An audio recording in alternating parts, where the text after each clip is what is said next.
Hello everyone and welcome to the Green Man channel. Hope you're doing good and well. So it's time for me to share my top 10 symphonic metal albums of all time.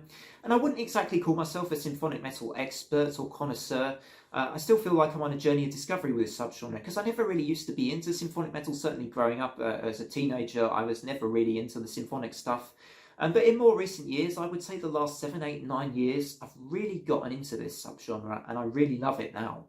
To the point that I would say it's maybe become one of my favourite subgenres in all of metal, which is saying something considering when I was a lot younger, I was barely giving this subgenre a chance.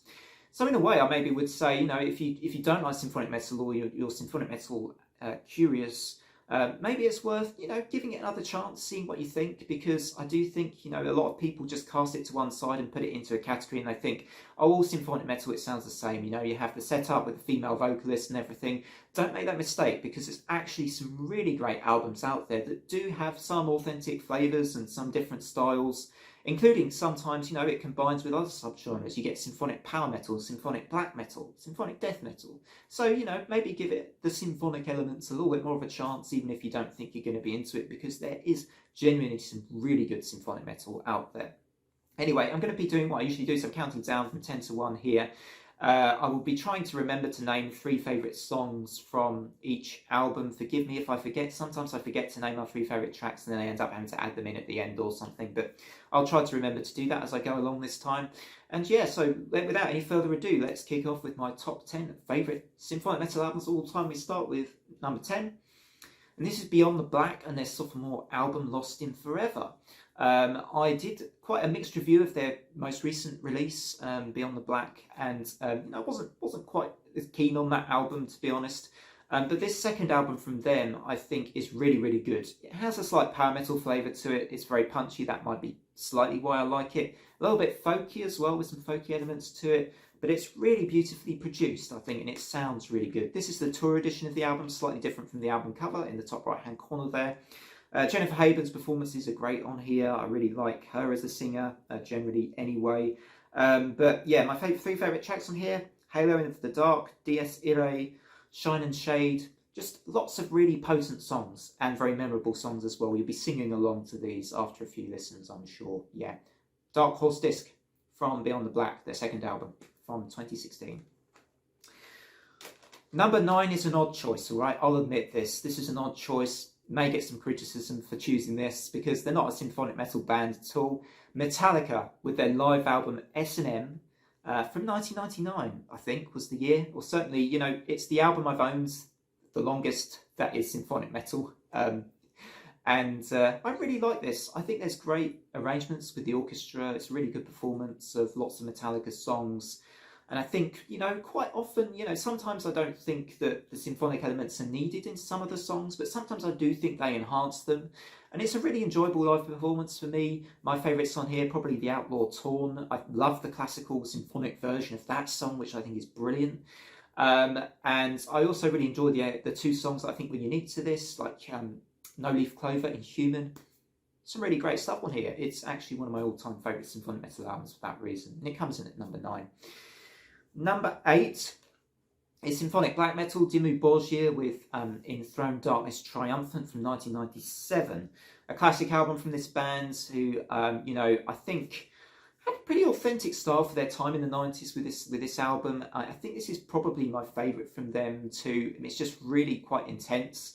But, the melodic elements work incredibly well when they sort of alternate between those and the more, as I say, the more intense black metal moments in this album as well. Great album from Dimmu Borgir. Favourite tracks on here: In Death's Embrace, Entrance, and Master of Disharmony. But, this is pretty much front to back, pretty spectacular stuff on this album. It's probably my favourite from them, as I say. Even though symphonic black metal is actually, something I don't visit as much. So, yeah, it's my number 8. Number 7 is a really interesting pick. And, if you know Nightwish and you know Epica, but you don't know this band, you have to check them out. This is After Forever and their album Decipher from 2001. Both Mark Jansen and Floor Jansen are in this band, but they're not related. Floor Jansen, of course, is now the Nightwish singer. Mark Jansen is in Epica now. At this time, they were in neither of those bands. They were in this band After Forever, and this album is stunning, and it's largely stunning because of Floor Jansen's vocal moments. But you know, all the instrumental stuff is also really good. It delivers what it needs to support those big vocal moments from Floor.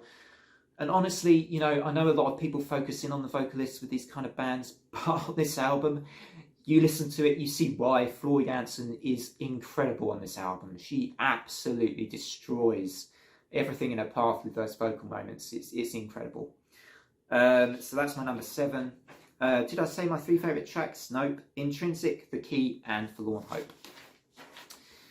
Number 6 is Flesh God, Apocalypse and King. Now this is a symphonic death metal album, so we go from symphonic black from earlier to symphonic death now. This Italian symphonic metal band here deliver a really ambitious album, combining opera with death metal, and managing to pull it off somehow. I don't know how. At times, I have to admit, I slightly prefer the melodicism on this album to the sort of harsher death metal kind of chugging passages.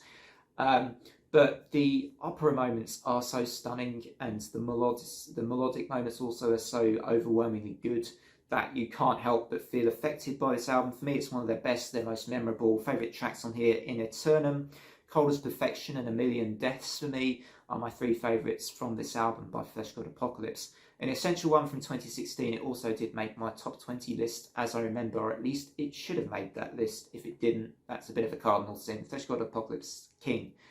Great album from that year. Now, number 5, we go to the biggest name, I think, in symphonic metal. We go to Nightwish. And we go to Once, their best-selling album. Once is just brilliant. And, you know, I'm sure people will say, oh, it's such a predictable choice. You've picked Once by Nightwish. Well, you know,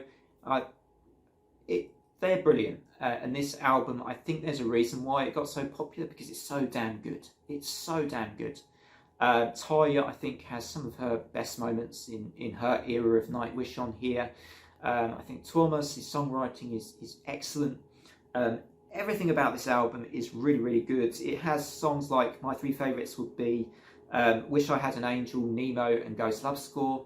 I mean, 3 of the more popular tracks, right? They get lots of reactions on YouTube, but there's a reason for that. They are just really, really great. And yes, they might be crowd pleasers, but I mean, Nemo is such a classic. I mean, that melody, that sort of piano melody is one of a kind, you know, not super complicated, but so effective, and just Once is an all-time symphonic metal classic. I'm sure it's probably one you've got in your collection if you're a Nightwish fan, or if you're a symphonic metal fan. It's essential symphonic metal. Once, Nightwish is my number 5.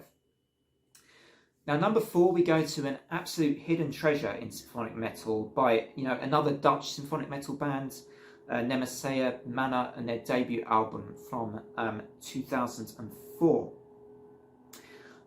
This sort of has, so if you think of The Gathering and their early sound, Nemesis is, you know, this album is like a more symphonic and operatic version of The Gathering.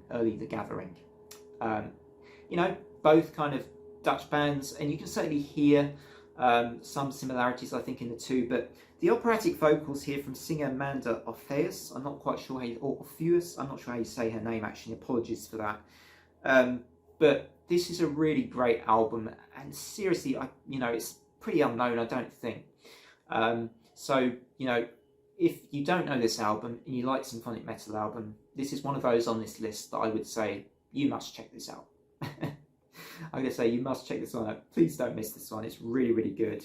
It's got Threefold Return, Mortalitas Part 1, and Luciferon as 3 examples of my favourite tracks on here. Yeah, really strong stuff, and it's a shame that it's, I think, you know, it came out another 2004 album, lots of great symphonic metal albums from 2004. It's a shame that bands like this were kind of in the shadow of the really big names from that era, but that's no less reason, isn't it? Not a reason to not check them out. Check them out. Number 3 is another unknown hidden treasure from that era, and again, another 2004 album, this time from Lunatica. And this album is Fables and Dreams. It has a very unique vocalist. Her name, again, I'm not going to pronounce this right, Andrea Detweiler. Her vocals are kind of pretty high-pitched and unique, I think, but they're pretty suitable for the album. And this is just one of those albums, you know, it sounds like the sort of early power metal-y Nightwish from the sort of late 90s, early 2000s era of them. But it's done very effectively, very well with that unique voice as well, I think, sort of adding something a little different to things. And it's just, you know, back-to-back, really exciting, dynamic tracks, great arrangements. My favourite tracks on the Lunatica album would be Elements, Still Believe, and A Little Moment of Desperation at the very end. Which is, you know, that might be my favourite track, the closing track on this pretty stellar album. Again, another hidden treasure in symphonic metal that lots of people would miss because they're probably too focused in on the big names, you know, your Epicas, Nightwishes, Within Temptations, and In This Moments. There are some great hidden treasures in the European scene out there. Number 2 is a more predictable choice. In fact, my top 2 are both pretty predictable, particularly if you've seen other of my lists. Epica's Quantum Enigma is my number 2. Huge fan of Epica here. I think they're one of the most consistent, excellent symphonic metal bands out there. Don't think I need to say too much about this album. It is nigh on perfect, 10 out of 10 pretty much. Back-to-back stellar tracks, great performances from all involved. Obviously Simone Simons' singing is really good on here. I think it has some of the best vocal melodies actually from her on this album. The songs are also very easily digestible and accessible, more so than perhaps some of Epica's other albums. And that's one of the reasons I really like this. I mean, I do sometimes just enjoy something that's very easy to digest. And particularly from a band like Epica, where I do think they can get a bit too carried away sometimes on a few songs from their other albums and they're super long. I like it when actually they stick quite to the point in their tracks, and this is one of the reasons why Quantum Enigma is actually one of my favourite albums from them. Great band for me. And number 1 is predictably, well, not predictably if you're new to my channel, because this is a real dark horse album from Nightwish. Now, I have selected 2 albums from Nightwish here. I just found that incredibly difficult not to in this subgenre, because I don't know a huge amount of symphonic metal, right? But I do love Nightwish still, and Wishmaster is my number 1 symphonic metal album of all time. I've been through the reasons for it. You know, I've said before, I do enjoy the more power metal style of symphonic metal and the sort of hybrids of that. I really liked Ty's performances on this album. Again, it's pretty easy to digest the stuff on here. I think it's just blistering, the pace of it, it's blistering. The opener, She Is My Sin, one of my favourite albums. Oh, and I've just realised I didn't name my 3 favourite tracks from Epica, so I'm going to cycle back to those quickly. Epica's Quantum Enigma, favourite tracks, The Essence of Silence, Reverence, Living in the Heart, and title track. Anyway, back to Wishmaster. Favourite tracks for Wishmaster, She Is My Sin, Wishmaster, and Dead Boy's Poem. But back to Wishmaster briefly, I just find this album, yeah, it's accessible, it's extremely punchy, back-to-back stellar stuff, it's exciting, it can get emotional at times.